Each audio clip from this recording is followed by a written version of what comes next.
During the Napoleonic Wars, massive armies marched across Europe to slaughter one another on a truly staggering scale.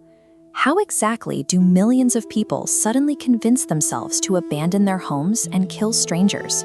This photograph shows Leo Tolstoy, the Russian author who spent years agonizing over that exact question. His answer took the form of an 1869 novel, War and Peace. It is a massive undertaking, utilizing over 1,300 pages and nearly 600 characters to dissect the mechanics of human conflict.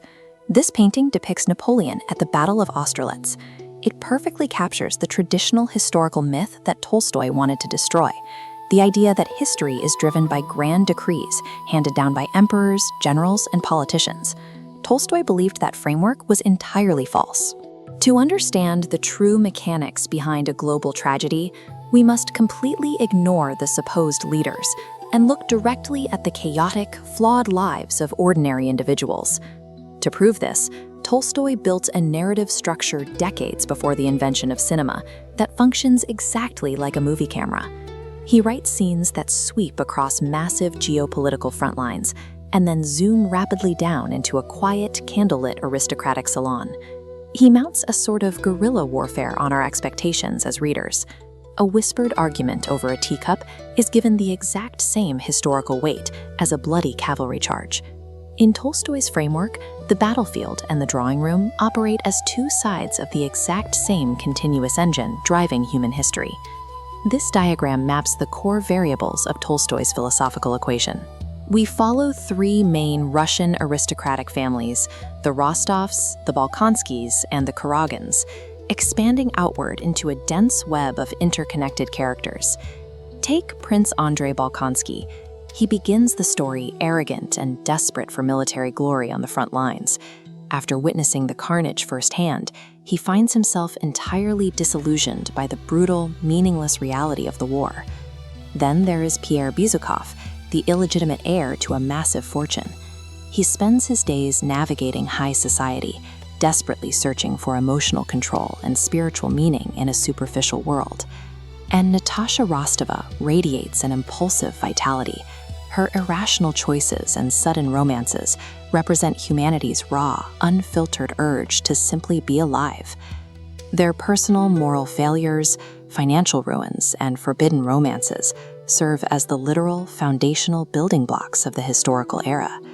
This painting shows the 1812 fire of Moscow. Napoleon's invasion ended with his forces decimated and the Russian capital in ashes. It was a massive historical event that defied all conventional military logic and strategy of the time.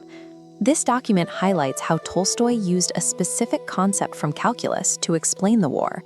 Traditional historians try to understand history's continuous curve by isolating disconnected units, like a single battle. Tolstoy's solution is finding the differential of history, the individual human will. Once you isolate those units, you have to perform the mathematical process of integration. By integrating, or summing up, millions of these tiny, arbitrary human choices, the undeniable movement of a massive population reveals itself. Napoleon didn't conquer Europe alone, and he didn't lose in Russia alone. He was merely writing the mathematical sum of a million ordinary human choices. Napoleon entered Russia with an army of 600,000 men, and he left with only a tenth of its men. As the smoke clears, the charred ruins of Moscow begin the slow, agonizing process of rebuilding. The story reaches its ultimate climax far away from the front lines, within the quiet, spiritual resolutions of the characters who survived. This painting captures the chaotic cavalry slaughter at Borodino. After experiencing this level of mindless slaughter, the surviving characters permanently strip away their ego-driven pursuits of military glory and high society status. They discover that meaning cannot be found in grand historical designs. It is only found in serving others and making peace with the present moment. This photograph of older Russian peasants reflects Tolstoy's deep reverence for simple, unpretentious lived reality. By the end of the novel, Pierre and Natasha marry and retreat to exactly this kind of life, abandoning aristocratic grandiosity for continuous moral reflection and domestic simplicity. The entire novel functions as a masterclass in humanism. It forces us to recognize the profound weight and dignity of an ordinary, peaceful life. It completely dismantles the great man theory of the world. History is never written by the grand decrees of politicians or by the brilliant tactics of generals. The most powerful forces shaping the future of the world are the daily, continuous moral choices made by ordinary individuals like you and me.